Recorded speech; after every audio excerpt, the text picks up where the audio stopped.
Well, apparently the shareholders of UnitedHealthcare, remains to be seen if they're just trying to put out some good PR for themselves. Apparently, they're demanding a review of the policies of delayed or denied health care by UnitedHealthcare. This is from The Hill. Shareholders of United Health Group are calling on the company's board of directors to release a report on how its policy of limiting or delaying access to healthcare may be impacting the company's brand and the economy overall. The proposal by shareholders asked that the United Health Group board of directors produce a report looking into, quote, how company practices impact access to healthcare and patient outcomes, including analyses of how often prior authorization requirements or denials of coverage lead to delay or abandonment of medical treatment and serious adverse events for patients. In a supporting statement, the shareholders of United Health Group said the shareholders said UHG policies that cause delayed or avoided medical care threaten both the company brand name as well as investors' portfolios by, quote, increasing consumer debt, jeopardizing health of policyholders, and thereby reducing workforce productivity. So they don't even really care. The shareholders don't particularly care about, like, I don't know, the morality of it. They care about the economic ramifications of, you know, killing your maybe we could just kill a few less people. That'll be okay. Right. So they think it's going to affect their portfolios by, quote, increasing consumer debt, jeopardizing health of policyholders, and thereby reducing the workforce productivity, straining government resources, and risking increased taxes. Wow. This is one hell of a shareholder review here. Sisters of the Holy Names of Jesus and Mary led the filing. Oh, boy. Co-filers include Benedictine Sisters of Baltimore, Emmanuel Monastery, Benedictine Sisters of Mount Saint. So hold on a minute. If I'm getting this straight, it's a bunch of Jesus people and then Trillium Asset Management. Well, no, hold on a minute, because I can speak to this. These are all Catholic churches. And so what you're telling me is that the Catholic Archdiocese, they're putting the money basically from the Vatican into investing in United Health. Am I reading this correctly? Is that what I read? That they are the shareholders in United Health? And you wonder why people think religion is a joke. I mean, granted, you can believe in God and believe that religion is a joke. You can do that. It is so obvious that it's such a racket. And now that it's being exposed that these probably mega churches, I mean, let's be honest, churches are investing. You are supposed to be preaching the gospel. You are supposed to be preaching the message of Christ, the universal suffrage message of do unto others as you would have done to you. And you're taking that money and you're investing in death squads. How fucking hypocritical can you be? Peter, I don't do this often, but I really need to reread this because this is just beyond. Even I couldn't have anticipated that this is who was investing in United Health. This was beyond the pale. So their gripe, it seems, the shareholders who want a review. By the way, this whole report they want is the equivalent of, Democrats saying, yes, we do need a commission to study reparations. That's what this, review. You don't need a report. Just go on TikTok and listen to the doctors. They'll give you the reviews as they relay their horror stories dealing with your cesspool of a predatory company. We'll play the clip in a minute of the doctor who reported United Healthcare literally calling mid-surgery of a breast cancer patient trying to get out of paying for her overnight hospital stay. You don't need a report, shareholders. Just listen to the TikTok videos. That's your report. But the shareholders, including, Jesus of Mary Nazareth, I don't know if I'm getting that right, I'm a Jew, their apparent concern about the killing your patients by denying them care is not the morality per se. It's not what would Jesus think.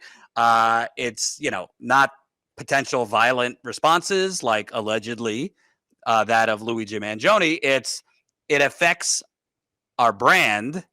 It affects our portfolios, and it increases the risk of, quote, increasing consumer debt, jeopardizing health of policyholders, and thereby reducing workforce productivity, straining government resources, and risking increased taxes. I mean, this is the equivalent of, like, I don't know, the fossil fuel companies saying, hey, maybe we need to reduce the whole burning the planet thing because we're first fucking, those Central American and Southern American countries, and we really depend on those people to, farm our lands. Tax the churches out of existence. Tax them out of existence. And I can speak to this. To be clear, I don't know if those are the only shareholders speaking up. That's just what the article says. So there might be other shareholders that are not linked with Jesus. But the article states... First of all, they should have kept their fucking mouth shut, because now everyone is, as they should. And for the sleuths in this audience, we all know that you guys are status quoers and that you like to help give Jordan information. Well, here is a task that you guys could take on now, because you're from all over the United States. Find out about the local churches in your area and see if they have a big endowment, especially now apparently the Catholic churches, because this is where it's happening. I mean, we all know that the evangelicals, what they do, especially here in the South, find out if your local church is invested in private health funds. You could find that out. A lot of this is public record, but a lot of hospitals are Catholic churches. Oh, they most certainly are. That's one of the reasons why people get very specific. If you're in New York, one thing a lot of people don't talk about in New York, Jordan, which is actually a common thing. You see, one of the things that a lot of people don't know about certain hospitals, particularly Catholic hospitals, is that when women are pregnant or, God forbid, going through some type of a miscarriage, you know where they typically go? They go to Jewish hospitals. They don't go to Catholic hospitals. You know why? Because that's where the whole issue about saving the mother's life isn't really as of a concern. It's about saving the baby, because it's about pro-life. I feel like you had an altar boy situation when you were younger. I did not. You seem to have some issues with the Catholic Church. My late grandfather was an altar boy. He was Catholic in the south side of New York City. He didn't have any of those kinds of stories. And like I said, I'm always grateful that I was not. I lived across the street from St. Thomas More Church, and I am always grateful that my father was never like, yeah, maybe we should, check out the church and see if that's it. No, never happened. I will always be grateful for that. But yeah, a lot of people go through this shit. It's a cesspool of the worst kind. And there are good people that are out there. I know them. I have family members. My father and his fiance go to Catholic Mass every week. And I respect the hell out of them. They're good people. But you can't bury your head in the sand and pretend like this stuff doesn't go on. I don't want to get too sidetracked, but I have to bring Colin on as well. Colin, not to blow up your spot, but fellow Catholic, get in here. You did grow up, if I recall, around some Jesus freaks. Is that correct? Yes, very much.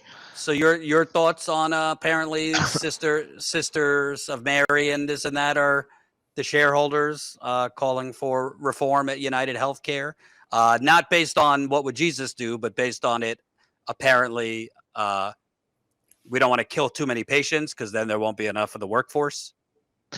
Yeah, it's with Catholicism. I wasn't as much growing up with that, but it's the same thing with all of them. If as soon as you get a certain size and large enough, then it's just becomes about a bottom dollar, and the ends justify the means is a big thing of like, it's okay to do some of these more scummy things if the end result is, yeah, you ran over 10 people, but 30 people went to heaven. So that was a net gain is how a lot of it's justified. And then that's just a rabbit hole once you go down. I feel like that's what happens a lot here. I'm going to wear my I'm wearing my yarmulke next time. Well, and one thing I do want to point out, which is very important here. Now, I don't know how much of a Mangione tie-in there is here, but for those of you who do not know this, remember the Mangione family is based in the greater Baltimore area. Do you know who has the most powerful Catholic archdiocese in the United States? It's in Baltimore. In fact, I believe that's the original. That's the first one. So it is certainly plausible that Luigi, being an Italian Catholic, may very well have been made aware that the Catholic churches have been investing in what I call death squads, because that's what they are. You profit off of people's pain and suffering and ultimately death. And Absolutely. so maybe that was something he just couldn't deal with. It's not enough that you have child fuckers running through all of these dioceses all over the United States. Now they really want you to suffer and make sure that you are not even able to live